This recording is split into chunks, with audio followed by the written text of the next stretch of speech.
Okay, good morning everyone. Welcome back to the course. I hope you enjoyed the first day yesterday. Today we have a few more lectures and also tutorials, and I look forward to the program today. We have prepared, together with Pratul, prepared relevant contents for you to learn. So this exact lecture is for learning about the knowledge of PSS design, what understanding PSS design is. So expected learning outcomes are to be able to relate PSS design to especially product design, traditional product design, and also to comprehend PSS design characteristics. First of all, I want to start with some sort of basics about design research and also design practice. This picture is taken from the well-known, widely used design research methodology developed by Blessing and Chakrabarty. They say that design research mainly consists of two elements. One is understanding design activities. The other is to develop support for the design practice. So these two are completely different things, of course related, but different things from each other. So this lecture is primarily focusing on the understanding part. So the understanding means what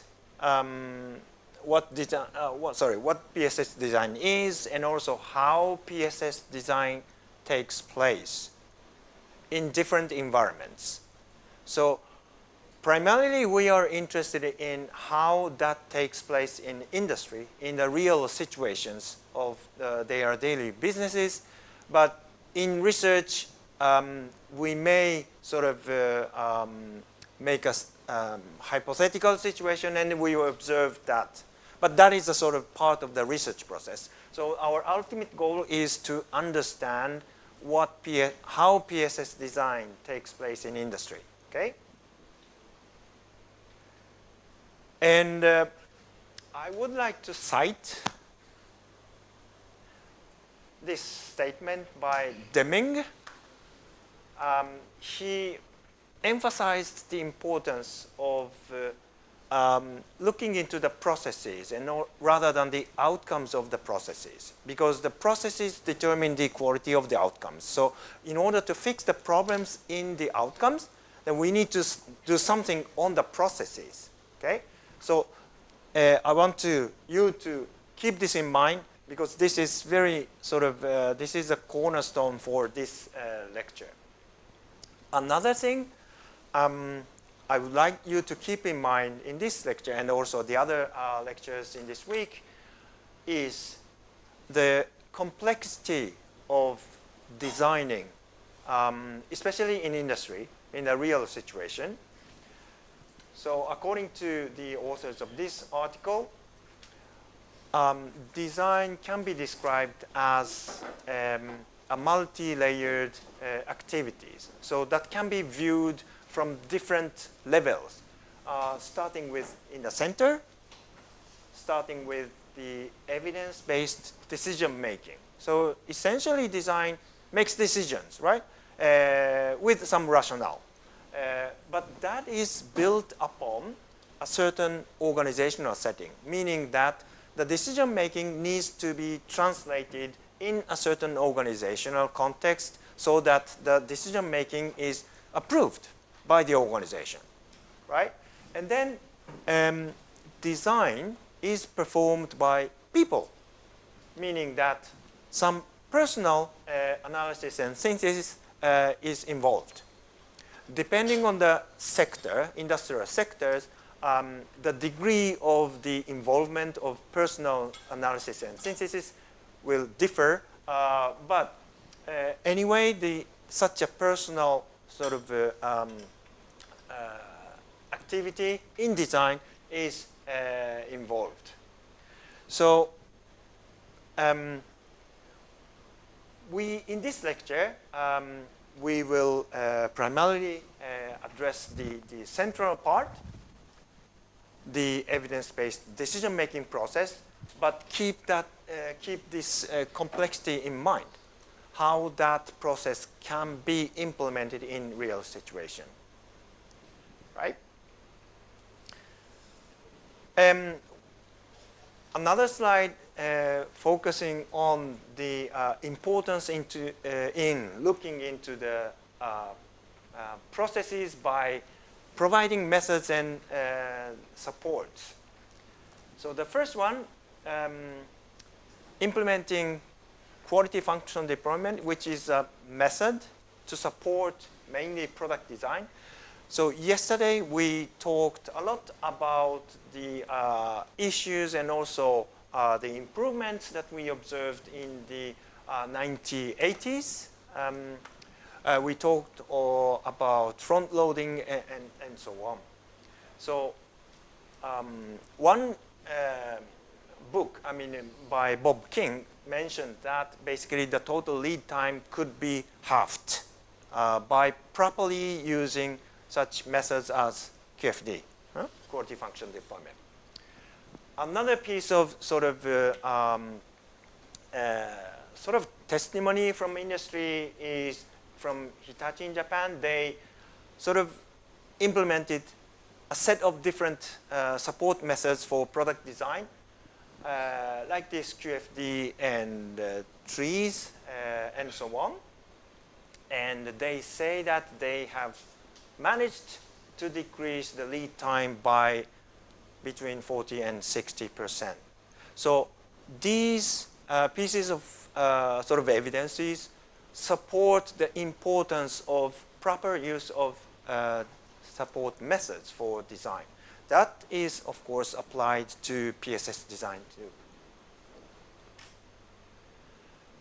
Looking into scientific literature, but such knowledge as how PSS design takes place is quite scarce. So please try to recall the two bubbles from the design research methodology. The two elements are important in design research. One is the understanding, the other is developing the support. So looking in the literature, understanding of PSS designing is quite scarce. But looking into literature, you easily find different methods to support PSS design. You can name those different methods. Some of them are shown in this slide.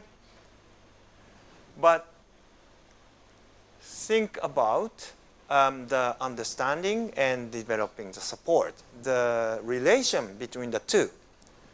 Without a proper understanding of the, without the proper knowledge of the understanding of PSS design, it's very ineffective to develop support, right? Because you might develop something that is not effective for PSS design. So that's why it's very important to develop more knowledge on PSS designing itself. So this is what I explained, and I want to highlight here one word in the definition. So designed, right? So this definition tells you the importance of designing in PSS. So precisely speaking, PSS without proper design shouldn't be called a PSS, right? So because the definition includes designed and combined, right? So design in PSS is such an important process. I usually show these 4 questions, 4 important aspects when it comes to PSS design. Design what, and design for what, and design when, and design how, right? So think about these 4 questions for some seconds, reflecting upon what you studied in the last 2 lectures and also the tutorial. Do you have some ideas in mind for some of the 4 questions? In the next slide, you will see sort of my suggestion. So the first question, design what? So what is the design object? In traditional product design, that's a physical product, right? A desk, a computer, a car. But in the case of PSS design, that is a system that consists of products and services and supported by a system, right? So that difference is significant. You will learn in the rest of the week. And design for what? In product design, usually we talk about functions built upon requirements and also needs and wants from customers and other stakeholders. But suggested here is value, which I will elaborate on in the coming slides. So it's on a different level than a function. Okay, so you will hear that later, very soon. The third question about when. In the first one, in the both probably first and second lectures, we talked about the importance of the early stage of design. That applies here also. That's why understanding of PSS design in terms of research is recommended to focus on its early stage. Okay? And also that applies to practice too, because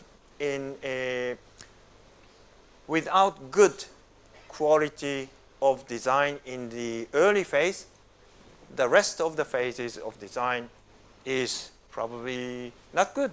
Yeah? And design how? This is where methods and supports play a central role. And because of the different nature of PSS design compared with product design, there is a need to adapt design methods applied to PSS design compared with those to physical product design. Yep. So far, is it clear? Okay, good. Now, one question to everyone. Do you know about this? Design fixation. Have you heard of this?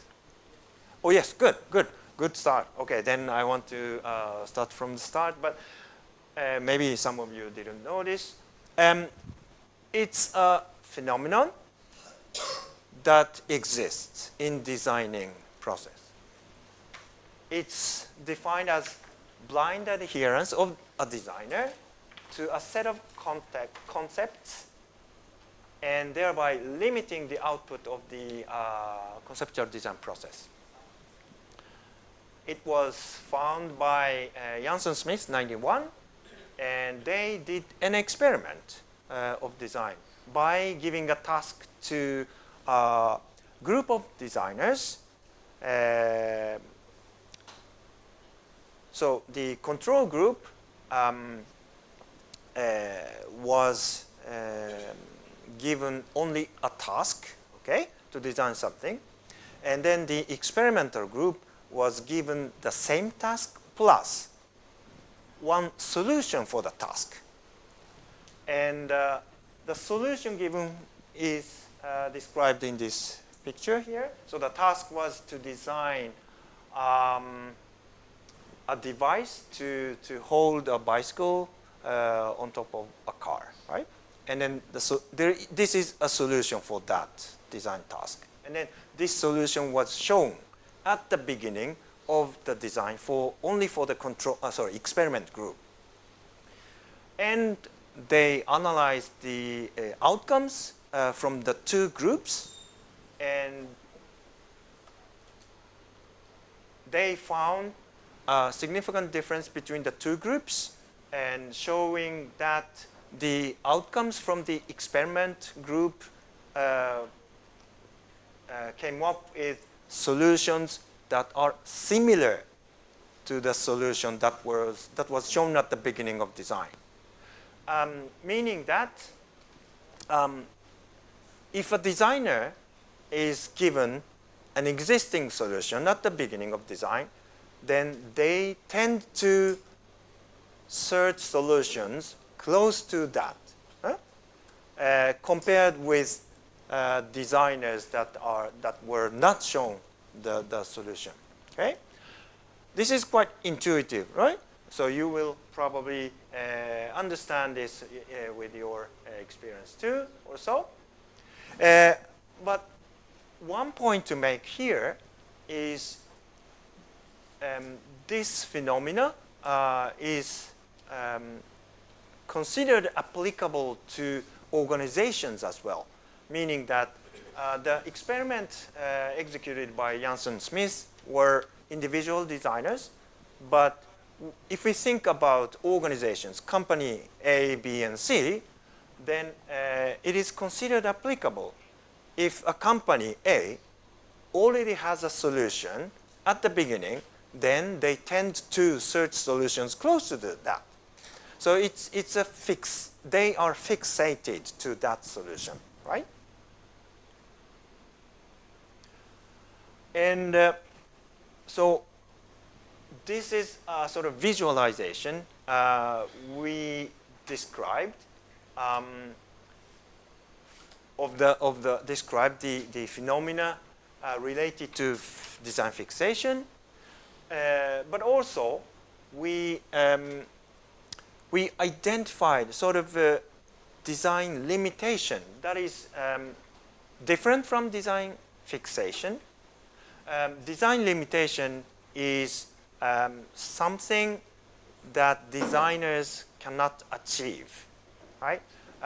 There are different reasons for design limitations. By law, by physics, there are many different types of reasons. But designers are given a certain area by this limitation. And based on our observation of different industrial practice of PSS design, we found many cases that fall into design limitation on the left-hand side and design fixation in the middle. So here, as I said in the first and second lectures, PSS design typically is expected to address different domains. One, for example, obvious product area, another service area, and probably some more. And designers need to address those multiple areas in an integrated manner. That is what PSS designers expected to do. But in reality, for example, some laws, regulations hinder designers from coming up with a good solution. Okay, so let's say this is an analogy. Designers are expected to lift the object colored pink towards upward. That's a sort of a metaphor of a given design task. And if you look at the bottom left, then designers are sometimes hindered by certain areas such as laws and regulations, as I said. That is sort of rational because it's not possible for designers to do. But in the middle, this is a problematic situation referring to design fixation, right? So there are certain areas, typically service areas. For traditional product manufacturers, they are excellent in product design. This is typical, right? But they are not so at least experienced with service design. And then in that case, they tend to be fixated to a solution focused on products.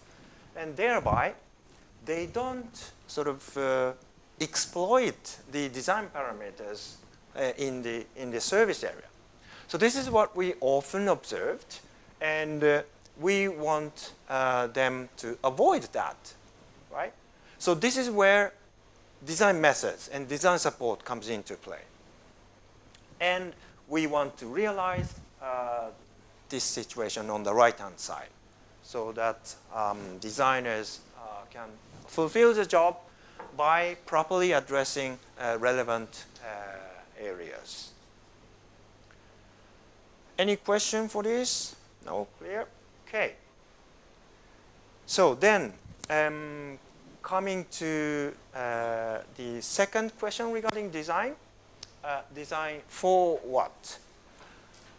So we suggest value as an overarching concept to guide design different, let's say, pillars, if we refer to the previous slide.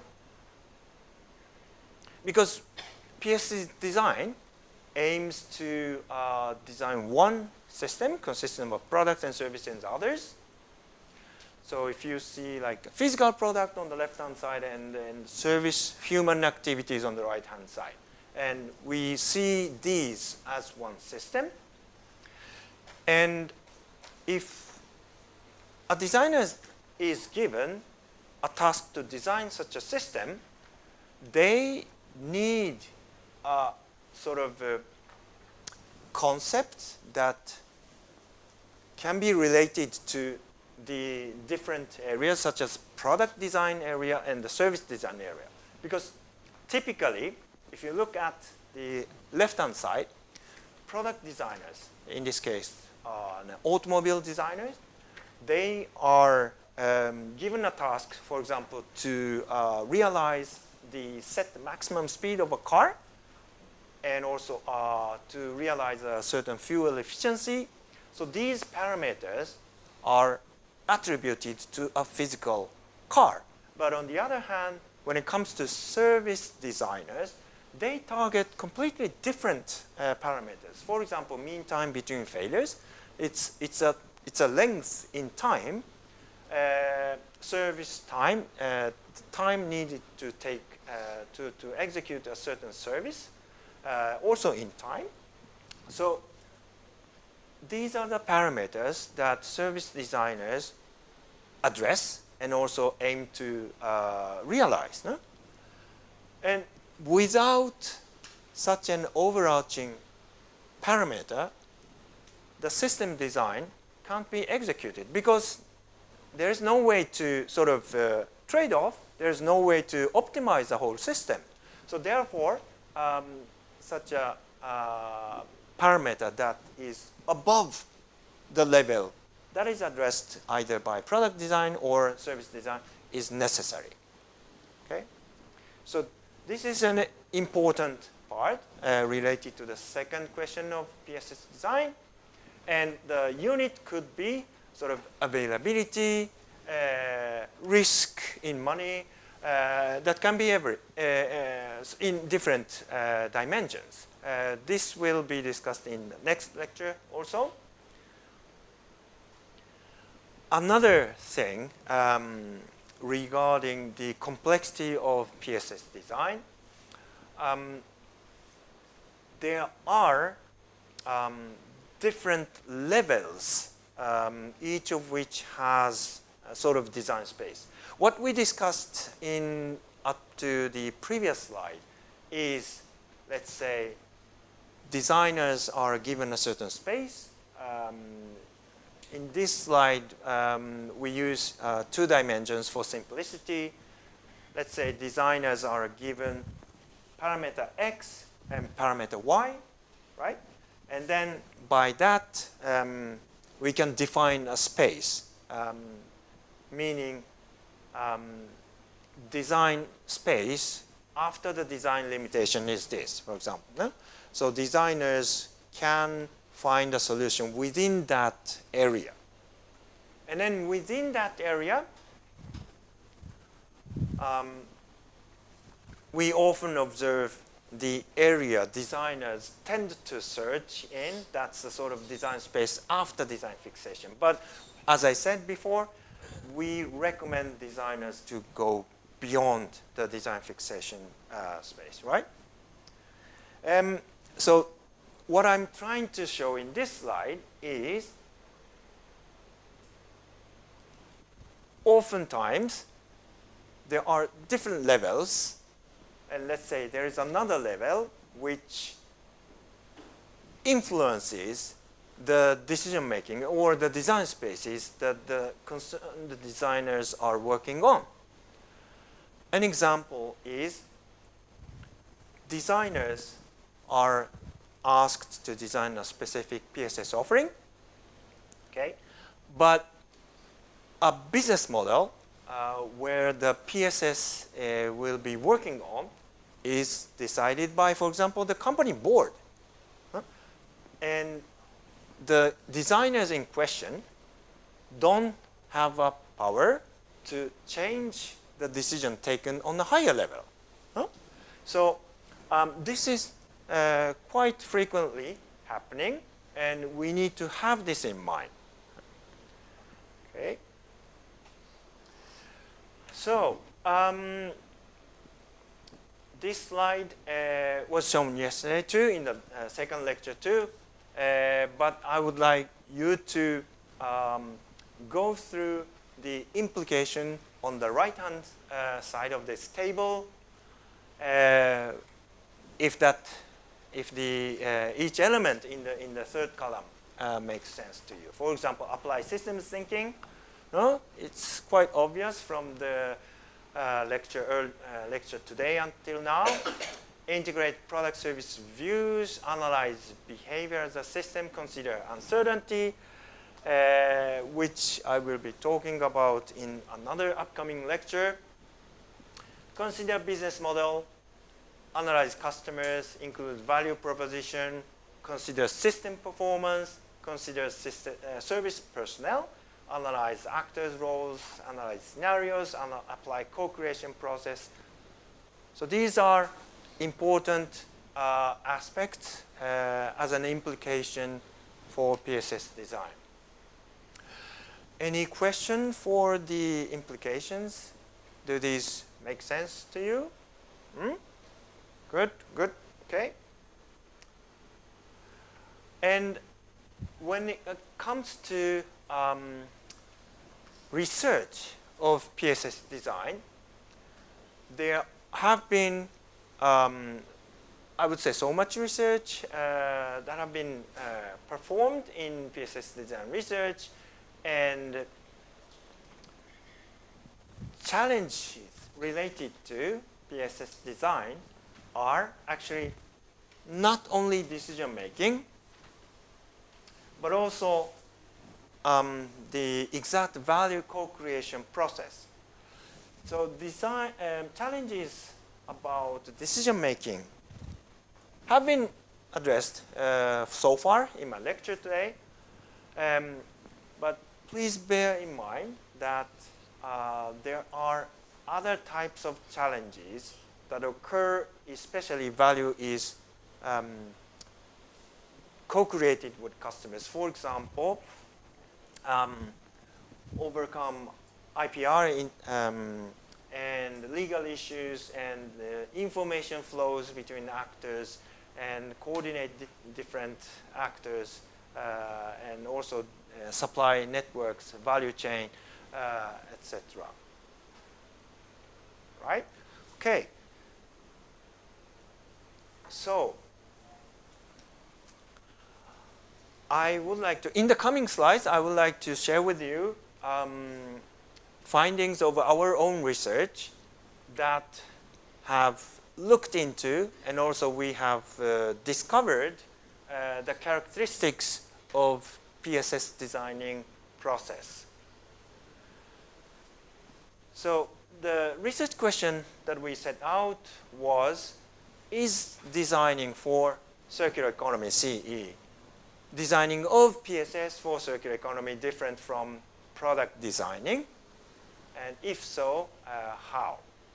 And we used a method called protocol analysis, and we ran over 20 sessions. And in each session, we asked a pair of designers coming from industry. So they are experienced designers in the manufacturing industry, right? So they are professional designers, mainly in the product design business, okay? And then we gave a task, and we asked them to think aloud, and then we transcribed all the utterances, and then we applied a certain set of codes, and we made analysis. Okay?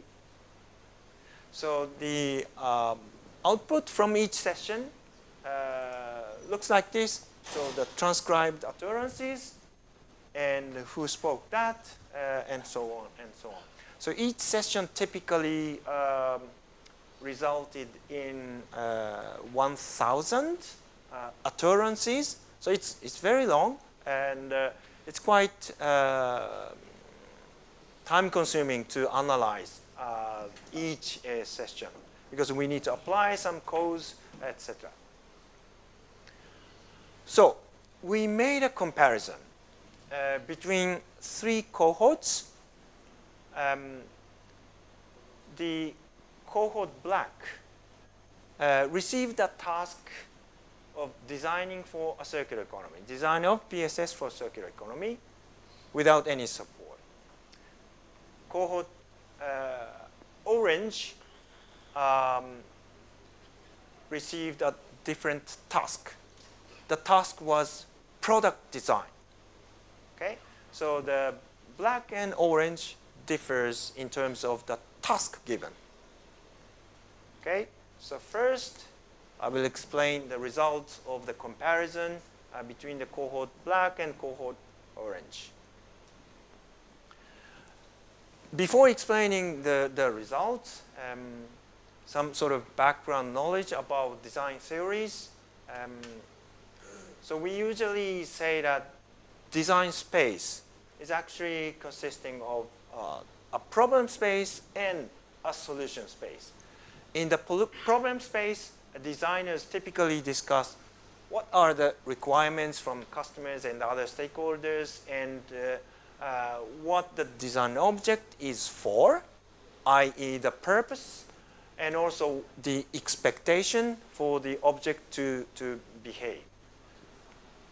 While in the solution space, they are expected to, for example, document what the design object is, and also what the objects do, and the sort of documentation and the sketch, and also the different numbers for different parameters, and so on. And applying this idea, consisting of 2 different design spaces, to all the utterances from each session, we can see that, okay, designers are now in the problem space, and then thereafter, oh, now designers are in the solution space. And then we can easily count the numbers of utterances that belong to the problem space, and also those belonging to the solution space. And then thereby we can calculate the ratio of session, right? Here we see the results. So the cohort black, just to remind you, received the task of designing of PSS for circular economy. And the cohort orange received a typical product design task. We compared the two cohorts in terms of the problem solution index, meaning that if you see the bar higher, then designers spend more efforts in the problem space. So as you see, the task designing of PSS for a circular economy required significantly more effort in the problem space compared with a typical product design task, right? This is an observation, so we didn't give any method or support. Okay, so we just observed. We gave tasks to different groups and we observed. So clearly you see a difference. Huh? So meaning that the message is PSS design requires more effort in the problem space. And we looked also into what designers discussed in the PSS design task and the effort spent for different elements such as product, service, interaction of products and services, and a system. Looked like the pie chart on the left-hand side.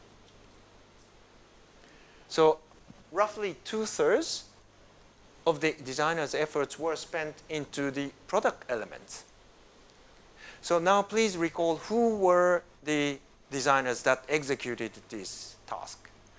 The practitioners in the manufacturing industry, okay? Not in service sector, not in the PSS companies. So this is, I think, very interesting observation. And what we think the results mean is like this. My former PhD at Bohemia drew this picture in his PhD thesis.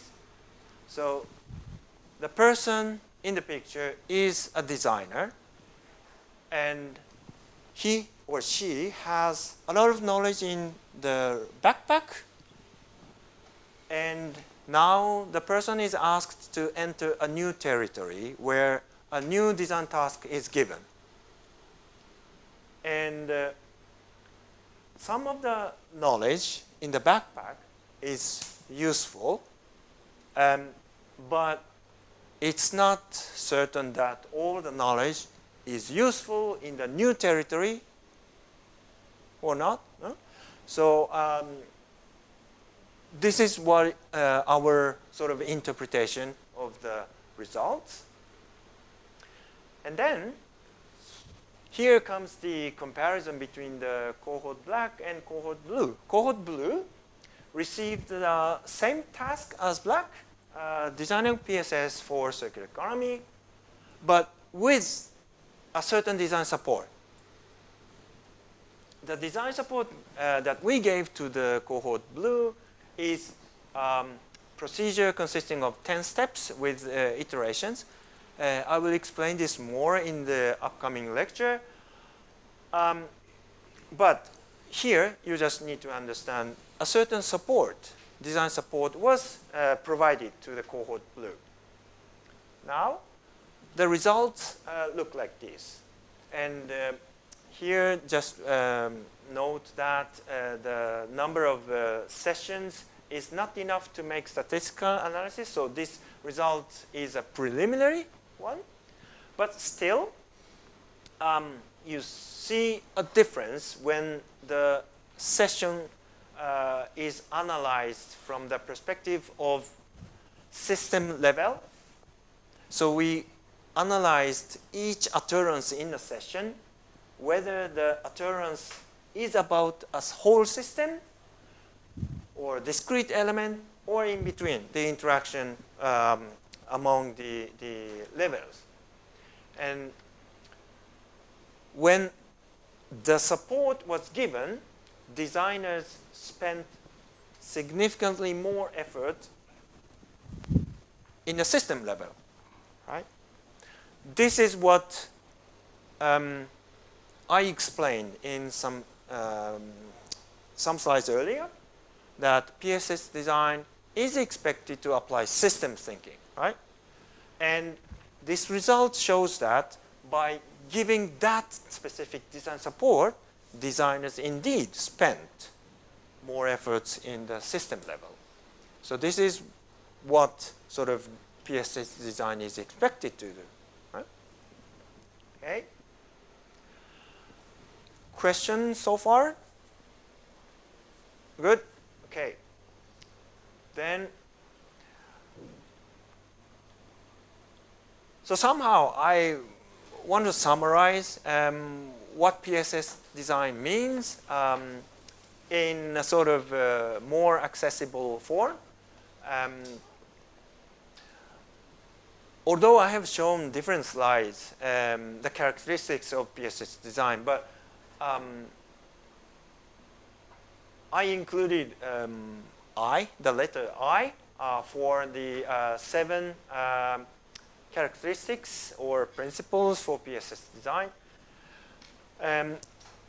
I think these make sense based on what I explained to you so far. The first one on the left-hand side, integrative. No? Product services must be integrated in a certain way. And also information-driven. I will be talking more about the information aspect in relation to digitalization, etc. Later in the week. Intelligent, I mean, building upon the previous item. And the next one on the right-hand side, interactive. This relates to the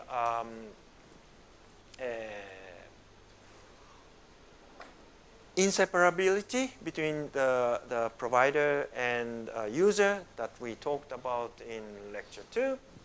And inclusive, including new actors in the system, which I will be talking about later.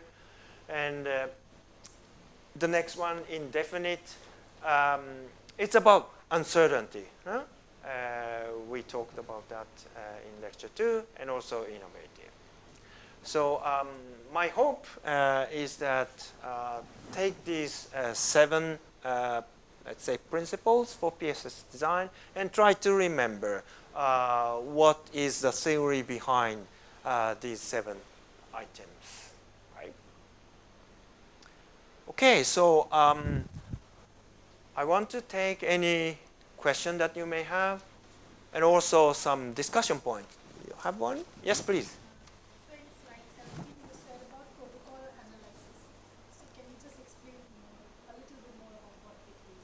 So typically, it's also called think aloud method.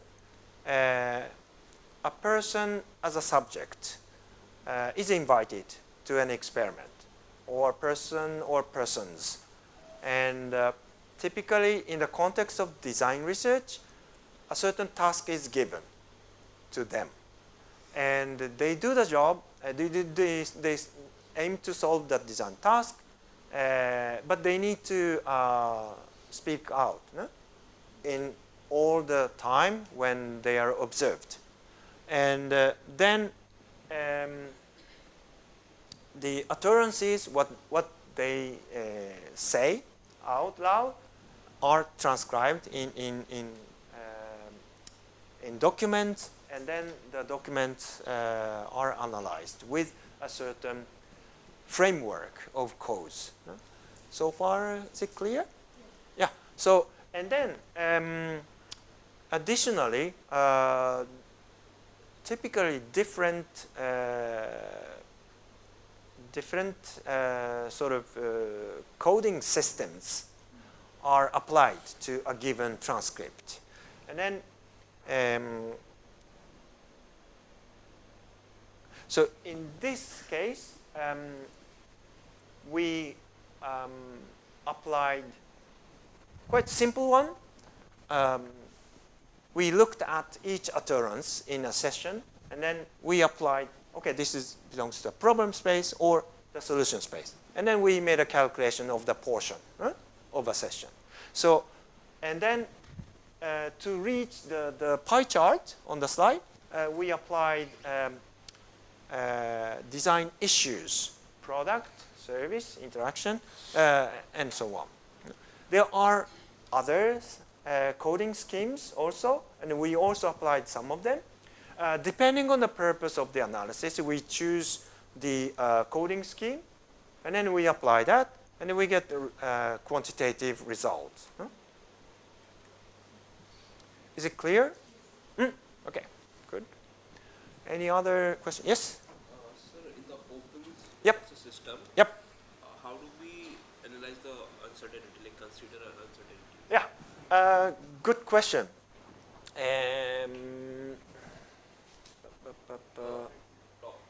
Top. Yeah, here. Consider uncertainty. At least one of the lectures upcoming will be talking about uncertainty. And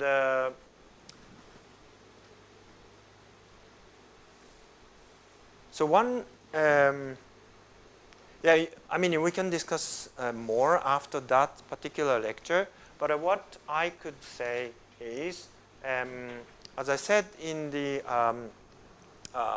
previous lecture, uncertainty is unavoidable. No? Especially in the case of PSS, there are different types of uncertainty compared with product design. So take those new types of uncertainty as an opportunity. So this is a sort of overall high-level message. But one thing is quantify the uncertainty of different elements in the PSS, and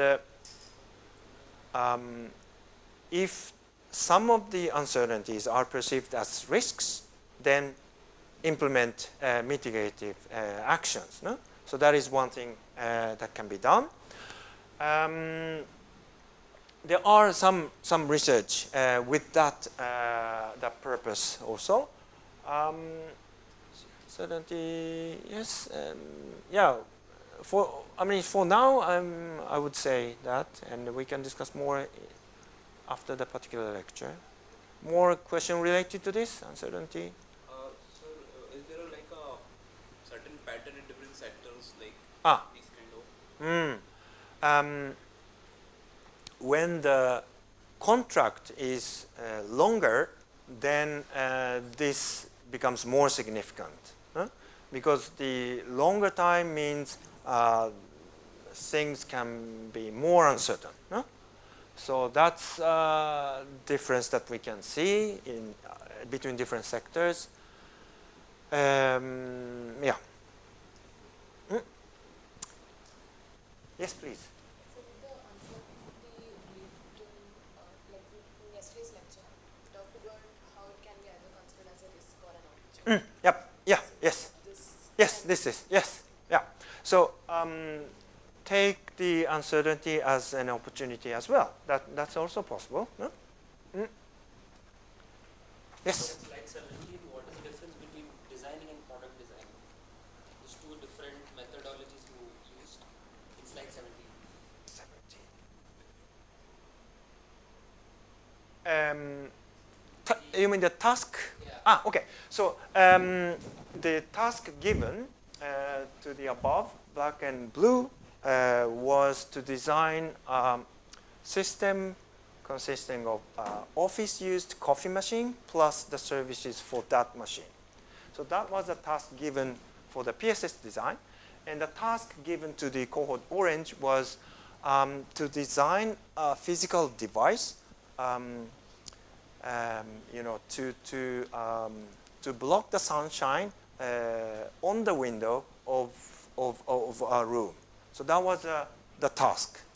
So the tasks are different in terms of the object, either physical product alone or a system including services. how do we take to the entire experiment? Yeah, to do the transcription or to do the experiment. Yeah, as I said, typical session consists of 1,000 utterances. It's typically about 1 hour session. So meaning that first you need to gather subjects, which are people, and then one needs to record the session, and then transcription takes quite a long time, as you can imagine. I mean, maybe you can get help from automatic transcription nowadays, but in order to be precise, I think you need to check word by word, no? And also, the coding step takes probably longer time, not probably, longer time. Because the coding we did is first we used two different persons to do the same task, and another person intervenes when the results from the two coders are different each other. Huh? So there are three persons involved in the coding. Therefore, it's quite resource-intensive research process. Yes, please. So you talked about the design fixation part. Mm. So in the design process, we also tend to do this competitive analysis, like what our competitors are doing. So in this regard, like introducing like doing competitive analysis, at what stage do you think is viable? Like the final outcome, will it affect the final outcome if we introduce the competitive analysis at a very early stage, or what do you think should be the ideal? I see. So you're talking about competitive analysis, no? Yes. If I share your understanding of that competitive analysis, I think that is meant to be used rather in an early stage. Huh? Therefore, I would say that if that is used in very early stage, then I think you are more likely to avoid design fixation. And I will explain design processes from, for example, Perl and Bytes and what we developed in one of the upcoming lectures. And I think it is common that different design theories suggest such an analysis process at the beginning. Typically, who are involved actors, what are the needs and wants, and what are the expectations, etc., so that designers understand the context of different kinds. For example, the context the company is in, and also the customer is in, and other industrial trends and so on. So that, I think, fits to such an early stage. Thank you. Mm.